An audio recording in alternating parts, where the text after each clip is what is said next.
ഉമ്മൻചാണ്ടി എന്ന് പറയുന്ന മനുഷ്യൻ്റെ വ്യക്തിത്വത്തിൻ്റെ ഏറ്റവും സമ്പൂർണമായ പ്രകാശം ജനം കൂടുതൽ ഏറ്റുവാങ്ങിയത് അദ്ദേഹത്തിൻ്റെ മരണശേഷമായിരുന്നു എന്ന് പറഞ്ഞാൽ തെറ്റാകില്ല.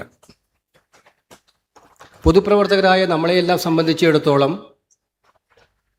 ഈ കേരളത്തിൻ്റെ പൊതുപ്രവർത്തന ചരിത്രത്തിന് തന്നെ രണ്ട് ഘട്ടങ്ങളാണ് ഉമ്മൻചാണ്ടി സമ്മാനിച്ചത്. ഒന്ന് ഉമ്മൻചാണ്ടിക്ക് ശേഷവും ഉമ്മൻചാണ്ടിക്ക് മുൻപ്.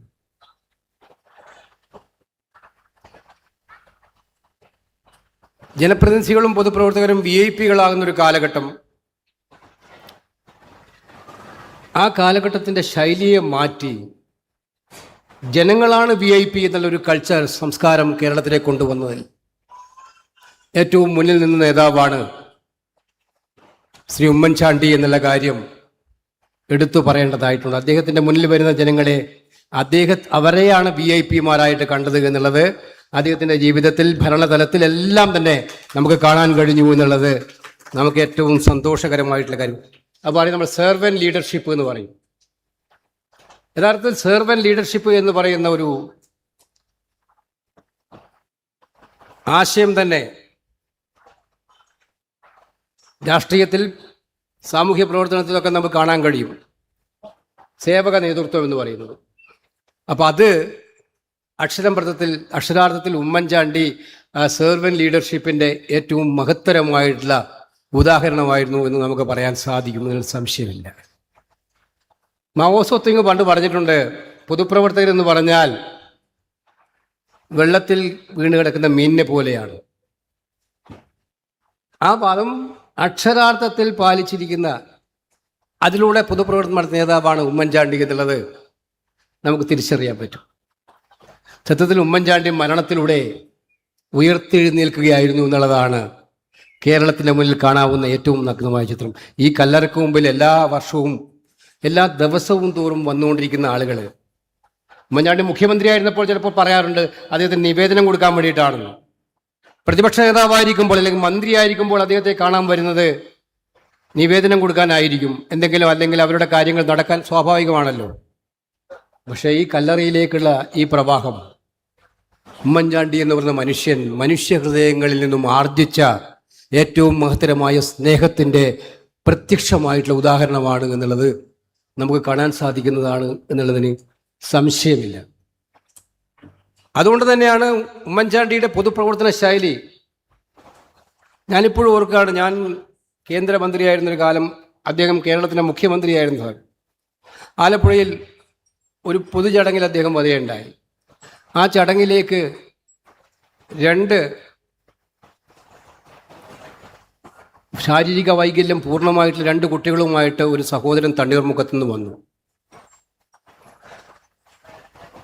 തണ്ണീർമുഖത്ത് നിന്ന് വന്ന് ആ 2 കുട്ടികൾക്കും ശാരീരികമായ വൈകല്യമാണ്, നടക്കാൻ പറ്റില്ല, കാണാൻ പറ്റില്ല. അത്രയും വൈകല്യമുള്ള ഒരു അച്ഛൻ ഇങ്ങനെ നോക്കുകയാണ്. ആ കുടുംബം അനാഥമായ കുടുംബമാണ്.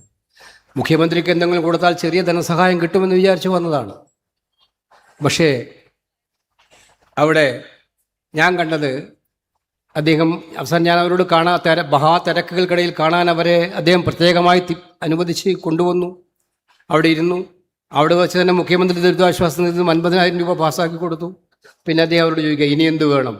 അപ്പോൾ പറയുകയാണ്, ഇനി എങ്ങനെ മുന്നോട്ട് ജീവിക്കും, ഇത് തൽക്കാലത്തേക്കാണ്. അപ്പോൾ ഒപ്പം നിൽക്കുന്നവർക്ക് ആജീവനാന്ത പെൻഷൻ ആ കുട്ടിക്ക് അവിടെ വെച്ച് തന്നെ കൊടുക്കുന്നു. അത് കഴിഞ്ഞ് വീണ്ടും അദ്ദേഹം ചോദിക്കുകയാണ്, ഇനി എന്തെങ്കിലും ബാക്കിയുണ്ടോ? ഞങ്ങളെ വീട്ടിലേക്ക് പോകാൻ വഴിയില്ല. അപ്പോൾ കലക്ടറെ വിളിച്ചു പറഞ്ഞു, അടുത്ത 1 മാസത്തിനുള്ളിൽ ആ വീട്ടിലേക്കുള്ള വഴി നന്നാക്കി കൊടുക്കണം. ഒരു മുഖ്യമന്ത്രിയുടെ മുന്നിലേക്ക് വരുന്ന ജനങ്ങളുടെ, ഒരു ജനപ്രതിനിധിയുടെ മുന്നിലേക്ക് വരുന്ന ജനങ്ങളുടെ ആവലാതികളും സങ്കടങ്ങളും കേൾക്കുക മാത്രമല്ല, ആ കേൾക്കുന്നത് കേട്ടിട്ട് ഇവിടെ കളയുക മാത്രമല്ല, അതിൻ്റെ അവസാനം വരെ കണ്ടെത്തി അവയ്ക്ക് പരിഹാരം കണ്ടെത്താൻ വേണ്ടിയിട്ടുള്ള ആത്മാർത്ഥമായ പരിശ്രമം ഉണ്ടാകുമ്പോഴാണ് ആ ജനപ്രതിനിധി ജനസേവകനായിട്ട് മാറുന്നത് എന്നുള്ളത് നമുക്ക് മനസ്സിലാക്കാൻ പറ്റും. അക്ഷരാർത്ഥത്തിൽ ഉമ്മൻചാണ്ടിയുടെ കാലഘട്ടം ജനസേവനത്തിൻ്റെ കാലഘട്ടമായിരുന്നു എന്ന് മനസ്സിലായി. അതുകൊണ്ടാണ് 37.5 മണിക്കൂറെടുത്ു അദ്ദേഹത്തിൻ്റെ വിലാപയാത്ര തിരുവനന്തപുരത്ത് നിന്ന് ഇവിടത്തേക്ക് വരാൻ.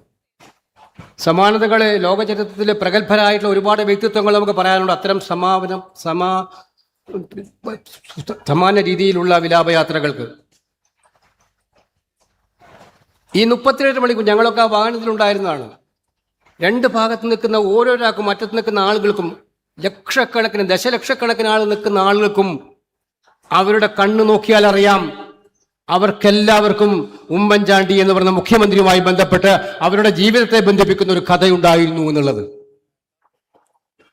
ഉമ്മൻചാണ്ടി എന്ന് പറയുന്ന മുഖ്യമന്ത്രിയുടെ വിലാപയാത്ര വരുമ്പോൾ കേവലം അതൊരു ഭൗതിക ശരീരത്തിന്റെ വിലാപയാത്ര ആയിട്ടല്ല കാറിലിരിക്കുന്ന ആ വാഹനത്തിലിരിക്കുന്ന ഞങ്ങൾക്കെല്ലാം തോന്നിയത്. കാണുന്ന ഓരോ കണ്ണീരുകൊണ്ട് ദുഃഖങ്ങൾ കൊണ്ട് വിങ്ങിപ്പൊട്ടുന്നവരായി മാറിയത് അവരുടെ എല്ലാം മനസ്സിനകത്തുള്ളത് എന്നെ ഈ മനുഷ്യൻ എങ്ങനെ എൻ്റെ ജീവിതത്തെ സ്വാധീനിച്ചു എന്ന് പറയാതെ പറഞ്ഞു പോകുന്ന ദൃശ്യങ്ങളായിരുന്നു അന്ന് കേരളം ശ്രദ്ധിച്ചത് എന്നുള്ളത് നമുക്ക് മനസ്സിലാക്കാൻ സാധിക്കുമെന്നതിന് സംശയമില്ല. ജനസമ്പർക്ക പരിപാടി എന്ന് പറയുന്നത് നാല് തവണയാണ് അദ്ദേഹം നടത്തിയത്. 12.5 ലക്ഷം ജനങ്ങളെയാണ് അദ്ദേഹം നേരിട്ട് കണ്ടത്. 12.5 lakhs 12.5 ലക്ഷം ജനങ്ങളെ നേരിട്ട് കണ്ട് അങ്ങനെയാണ് അദ്ദേഹം ആഗോളതലത്തിൽ അദ്ദേഹത്തിന് അവാർഡ് കിട്ടുന്ന സാഹചര്യം ഉണ്ടായത്. ഇത്രയേറെ ജനങ്ങളെ നേരിട്ട് കാണുന്ന സ്വഭാവം നമുക്കറിയാം. ഞാനിപ്പോഴും ഓർക്കുന്ന ന്യൂയോർക്ക് ടൈംസിന്റെ ഫ്രണ്ട് പേജിലെ വാർത്ത, മുഖ്യമന്ത്രിയുടെ ഓഫീസ് CCTV ക്യാമറ വെച്ച് ട്രാൻസ്പെറൻസിയുടെ ഏറ്റവും വലിയ ലക്ഷണമാക്കി അതിനെ മാറ്റിയതിനെ ന്യൂയോർക്ക് ടൈംസ് അന്ന് ഫ്രണ്ട് പേജിൽ എഴുതിയൊരു സ്റ്റോറി ഇപ്പോഴും നമ്മുടെ മനസ്സിനകത്തുണ്ട്. അപ്പം ഇതെല്ലാം തെളിയിക്കുന്നത് ഒരു ജനപ്രതിനിധി, ഒരു മുഖ്യമന്ത്രി ജനങ്ങളോട് കാണിച്ചിട്ടുള്ള ഏറ്റവും ശക്തമായിട്ടുള്ള, ഞാൻ നേരത്തെ പറഞ്ഞു അദ്ദേഹത്തിന്റെ മരണത്തോടൊപ്പം അദ്ദേഹത്തെ ഉയർത്തെഴുന്നേൽപ്പായിരുന്നു. അദ്ദേഹത്തെ നമുക്കെല്ലാവർക്കും അറിയാം. ഒരുപാട് ആരോപണങ്ങളുടെ പുകമറയിൽപ്പെടുത്തി അദ്ദേഹത്തെ മോശമാക്കാൻ ശ്രമിച്ച കാലഘട്ടം കേരളത്തിലുണ്ടായിട്ടുണ്ട്. ഞാനതൊന്നും ഇവിടെ വിവരിക്കാൻ ആഗ്രഹിക്കുന്നില്ല. ഏറ്റവും ഒരിക്കലും ഓർമ്മിക്കാൻ മനസ്സുകൊണ്ട് നമുക്ക് സമ്മതിക്കാത്ത ആ വിഷമകരമായ കാര്യങ്ങൾ, അതെല്ലാത്തിനെയും അതിജീവിച്ചിട്ടാണ് അദ്ദേഹം കടന്നുപോയത്. പക്ഷെ ഇന്നും ഉമ്മൻചാണ്ടി ഏറ്റവും ഉയരത്തിൽ നമ്മുടെ മുന്നിൽ നിൽക്കുന്നു എന്നുള്ളതാണ് ഏറ്റവും പ്രധാനപ്പെട്ട കാര്യം. ഞാനെപ്പോഴും ഇപ്പോൾ ഐക്യജനാധിപത്യ മുന്നണിയാണ് കേരളം ഭരിക്കുന്നത്. 103 സീറ്റോളം നൽകി, മഹാഭൂരിപക്ഷം നൽകി അംഗീകരിച്ചു. ഉമ്മൻചാണ്ടിയായിരുന്നു കേരളത്തിലെ സെക്രട്ടേറിയറ്റ് തുറന്നു കൊടുത്തത്. ജനങ്ങൾക്ക് വേണ്ടി തുറന്നു കൊടുത്തു. ആഴ്ചതോറുമുള്ള മാധ്യമ സമ്മേളനങ്ങൾ, ഇത് രണ്ടും നിർഭാഗ്യവശാൽ കഴിഞ്ഞ കാലത്തെ ഗവൺമെന്റ് നിർത്തലാക്കി. ഞാൻ അഭിമാനത്തോടെ പറയുന്നു, VD സതീശൻ മുഖ്യമന്ത്രിയായപ്പോൾ വീണ്ടും ആദ്യം സെക്രട്ടേറിയറ്റ് ജനങ്ങൾക്ക് വേണ്ടി തുറന്നു കൊടുത്തു. അതോടൊപ്പം മാധ്യമ സമ്മേളനവും ആരംഭിച്ചു. അത് ജനങ്ങളിലേക്കുള്ള ട്രാൻസ്പെറൻസിയുടെ UDFന്റെ പ്രതിജ്ഞാബദ്ധതയുടെ ഏറ്റവും വലിയ തെളിവായിട്ട് നമുക്ക് കാണാൻ സാധിക്കും. ഉമ്മൻചാണ്ടി തുടങ്ങി വെച്ച പ്രവർത്തനങ്ങളുടെ ഏറ്റവും വളരെയേറെ അഭിനന്ദനാർഹമായിട്ടുള്ള കാര്യമായിട്ട് നമുക്ക് കാണാൻ സാധിക്കും.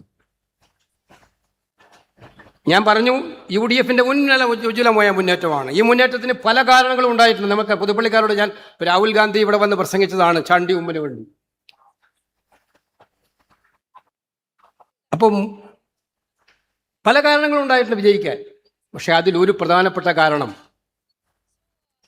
നിങ്ങളെല്ലാവരും സമ്മതിക്കും, നമ്മളെല്ലാം വിശ്വസിക്കുന്ന, ഉമ്മൻചാണ്ടി എന്ന മനുഷ്യൻ കേരളത്തിന് കാഴ്ചവെച്ച, കോൺഗ്രസിന്റെ നേതാക്കന്മാർക്ക് സമ്മാനിച്ച, അദ്ദേഹത്തിന്റെ കാലത്തെ ഭരണരംഗത്ത് അദ്ദേഹം കാണിച്ച പ്രവർത്തന ശൈലിക്കുള്ള ഒരു അംഗീകാരം കൂടിയായിരുന്നു എന്നുള്ളത് നമുക്ക് മനസ്സിലാക്കാൻ സാധിക്കും. ഞാനിപ്പോഴും ഓർക്കുന്നു, കണ്ണൂരിൽ അദ്ദേഹം എത്തി. പ്രതിഷേധം ഉണ്ടാവും മുഖ്യമന്ത്രിക്കെതിരെ. അദ്ദേഹത്തെ കല്ലെറിഞ്ഞു, അദ്ദേഹം തലക്ക് പരിക്കേറ്റു. കേരളം സ്തംഭിച്ച ദിവസമായിരുന്നു. എല്ലാവരും മുഖ്യമന്ത്രി പ്രതികാരദാഹിയായിട്ട് അവരെ ആഞ്ഞു വീശുവെന്നായിരുന്നു വിചാരിച്ചത്.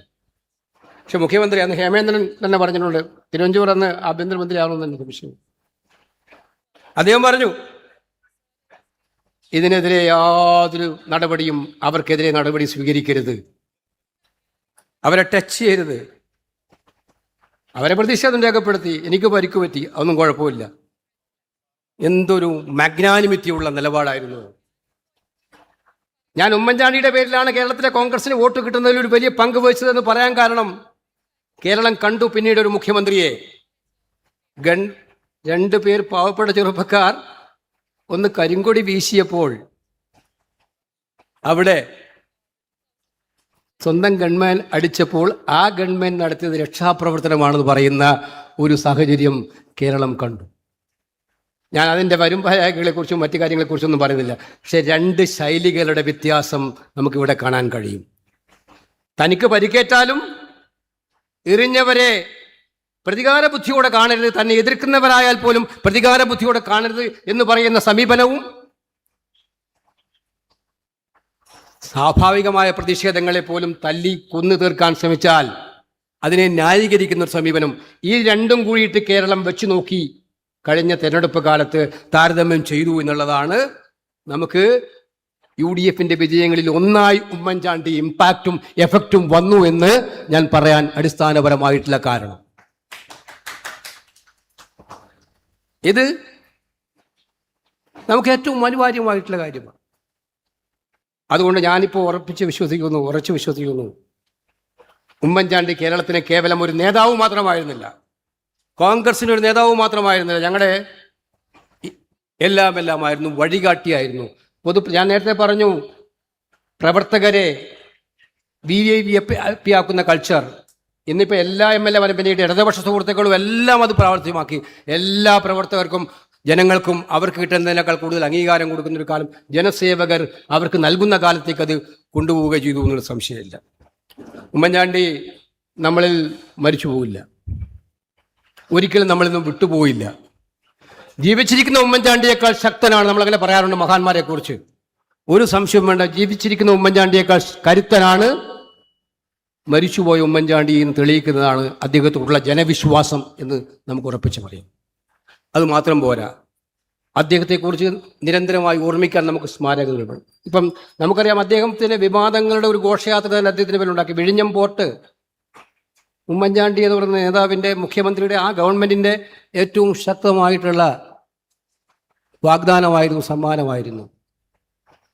ഈ ഉമ്മൻചാണ്ടിയുടെ UDFന്റെ ഗവൺമെൻറ് വന്ന ആദ്യത്തെ ഉമ്മൻചാണ്ടി അനുസ്മരണ സമ്മേളനത്തിൽ എനിക്ക് അതിന് മറ്റൊരു പേരല്ല, അത് ഉമ്മൻചാണ്ടിയുടെ പേരാണ്. കേരള സർക്കാർ അതിനു വേണ്ടിയിട്ടുള്ള നടപടികൾ തുടങ്ങണമെന്നാണ് എനിക്ക് പറയാനായിട്ടുള്ളത്. അത് കേരളത്തിലെ ജനങ്ങളുടെ മുമ്പിൽ വികസനത്തിൻ്റെ ഒരു വലിയ ശബ്ദം കൊടുത്ത വലിയ മെസ്സേജിങ് ആയിരുന്നു എന്നുള്ളത് നമുക്ക് മനസ്സിലാക്കാൻ സാധിക്കും. അതുപോലെ ഉമ്മൻചാണ്ടിക്ക് നമുക്ക് പാർട്ടിക്കും ഗവൺമെൻറ്റിനും ഉറച്ച സ്മാരകങ്ങൾ ഉണ്ടാകാൻ, അത് കേവലം മന്ദിരങ്ങളും പുസ്തകങ്ങളും മാത്രമല്ല, പഠിക്കാനുള്ള, മനസ്സിലാക്കാനുള്ള ഒരു തലമുറയെ മുഴുവൻ, അതുപോലെ അവരുടെ ഗവേഷണത്തിൻ്റെ കാലത്തേക്കും അവരുടെ വിദ്യാഭ്യാസത്തിൻ്റെ കാലത്തിനും സഹായിക്കത്തക്കവണ്ണമുള്ള നല്ല സ്മാരകങ്ങൾ ഗവൺമെൻറ് മുൻകൈയെടുത്ത് ഉമ്മൻചാണ്ടിക്ക് വേണ്ടി ഉണ്ടാക്കണം. അതുപോലെ പാർട്ടിയും അക്കാര്യത്തിൽ വിട്ടുവീഴ്ചയും ചെയ്യാതെ നടപടി ചെയ്യണം എന്നുള്ള കാര്യം ഞാനിവിടെ സൂചിപ്പിക്കാൻ ആഗ്രഹിക്കുകയാണ്. ഞങ്ങൾ ചെയ്യുമെന്നുള്ളത് പറയാൻ ആഗ്രഹിക്കുകയാണ്. എന്തായാലും ഈ ഒരു സന്ദർഭത്തിൽ ഉമ്മൻചാണ്ടിയുടെ ഈ സ്മരണ പുതുക്കുന്നതിന് ഇവിടെ എത്തിച്ചേരാൻ കഴിഞ്ഞ സന്തോഷമുണ്ട്. തിരുവഞ്ചൂർ സൂചിപ്പിച്ച പോലെ ഉമ്മൻചാണ്ടിയുടെ പിൻഗാമിയായി പുതുപ്പള്ളിയിലുണ്ട്. കഴിഞ്ഞ പ്രാവശ്യം കിട്ടിയ ഉപതെരഞ്ഞെടുപ്പിൽ കിട്ടിയ ഭൂരിപക്ഷമല്ല ഇപ്രാവശ്യം, 53,000 വോട്ടിൻ്റെ ഭൂരിപക്ഷമാണ്. കേരളത്തിലെ ഏറ്റവും വലിയ ഭൂരിപക്ഷങ്ങളിൽ ഒന്ന് ചാണ്ടി ഉമ്മൻ്റേതായിരുന്നു എന്ന് നമുക്ക് മനസ്സിലാക്കാൻ സാധിക്കും. ഞാൻ തിരഞ്ഞെടുപ്പ് കാലത്ത് വന്നു എന്ന് പറഞ്ഞു. നഗ്നപാതനായി നടക്കുന്ന ചാണ്ടി ആദ്യമല്ല, കന്യാകുമാരി മുതൽ കാശ്മീർ വരെ ഒരു വിട്ടുവീഴ്ചയില്ലാതെ, ചെരുപ്പില്ലാതെ ചാണ്ടി നടന്നു. രാഹുൽ ഗാന്ധി എന്നെ വിളിച്ച് പറഞ്ഞു, ഇവനോടൊന്ന് ചെരുപ്പിടാൻ പറയാൻ പറഞ്ഞു, അല്ലെങ്കിൽ ഈ തണുപ്പത്ത് ബുദ്ധിമുട്ടാവുമെന്ന് പറഞ്ഞു. ചാണ്ടി കേട്ടിട്ടില്ല, വഴങ്ങിയിട്ടില്ല. കഴിഞ്ഞ തിരഞ്ഞെടുപ്പിൽ പോസ്റ്റർ ഇല്ലാതെ ഒരു സ്ഥാനാർത്ഥിയെ കേരളത്തിൽ മത്സരിച്ചിട്ടുള്ളൂ. പോസ്റ്റർ ഇല്ലാതെ, പ്രചരണമില്ലാതെ. എല്ലാവരും പറഞ്ഞു ഉത്കണ്ഠ, ഇതെങ്ങനെ ആള് മനസ്സിലാ, പിന്നെ ഈ തെരഞ്ഞെടുപ്പിൻ്റെ ഒരു ആരവം വരുമ്പം പോസ്റ്റർ ഇല്ലാതെ എങ്ങനെ മത്സരിക്കും? പക്ഷെ പോസ്റ്റർ ഇല്ലാതെ 53,000 പേരുടെ ഭൂരിപക്ഷം ചാണ്ടിക്ക് ഇവിടെ കിട്ടിയെന്നുള്ളതാണ്. അപ്പോൾ ഉമ്മൻചാണ്ടി തുടങ്ങി വെച്ച രീതികൾ, ഉമ്മൻചാണ്ടിയുടെ ആത്മാർത്ഥത, ഒരു വിഷയം ഏറ്റെടുത്താൽ നടപ്പിലാക്കാനുള്ള നിശ്ചയദാർഢ്യം, അത് കൂടുതൽ കരുത്തോടെ മുന്നോട്ട് കൊണ്ടുപോകാൻ ഒരു പിൻഗാമി ഇവിടെ ഉണ്ട് എന്ന്, ഇത് പിൻഗാമി കേരളത്തിലുണ്ട് ഉമ്മൻചാണ്ടിക്ക് എന്ന് ചാണ്ടി ഉമ്മൻ തെളിയിച്ചിട്ടുണ്ട് എന്നുള്ള കാര്യം ഞാനിവിടെ ഓർമ്മിച്ചെടുത്തുകൊണ്ട് ചാണ്ടിക്കും കുടുംബത്തിനും അതുപോലെ തന്നെ നമുക്കെല്ലാവർക്കും ഉമ്മൻചാണ്ടിയുടെ സ്മരണ ഒരിക്കലും നമ്മുടെ സേവന പ്രവർത്തനങ്ങളിൽ, നമ്മുടെ മുന്നോട്ടുള്ള യാത്രകളിൽ ശക്തിയായി, കരുത്തായിട്ട് എല്ലാ കാലത്തും ഉണ്ടാകണം എന്നുള്ള മാത്രം അനുസ്മരിച്ചുകൊണ്ട് ഈ സമ്മേളനം ഇവിടെ ഞാൻ അറിയാം, അവിടെ ഉമ്മൻചാണ്ടിയുടെ അവിടെ മുമ്പിൽ മെഴുകുതിരികളുണ്ട്. ഏത് മഴയത്തും ഏത് വെയിലത്തും അണയാത്ത മെഴുകുതിരി. ആയിരക്കണക്കിന് പതിനായിരക്കണക്കിന് ആളുകൾ ഈ കൈത്തിരി നാളത്തിൽ ശബ്ദിക്കുന്നു. കേരളത്തിലെ കോൺഗ്രസ് ഈ കൈത്തിരി ഒരു പ്രകാശമായി കാണുന്നു. എല്ലാ കാലത്തും കോൺഗ്രസ് പ്രവർത്തകർക്ക് വഴികാട്ടിയായി ഈ കൈത്തിരി പുതുപ്പള്ളിയിൽ കത്തിച്ചുകൊണ്ടേയിരിക്കും എന്നുള്ള കാര്യം മാത്രം അനുസ്മരിച്ചുകൊണ്ട് ഈ സമ്മേളനം ഉദ്ഘാടനം ചെയ്യുന്നു. നമസ്കാരം. ജയ് ഹിന്ദ്.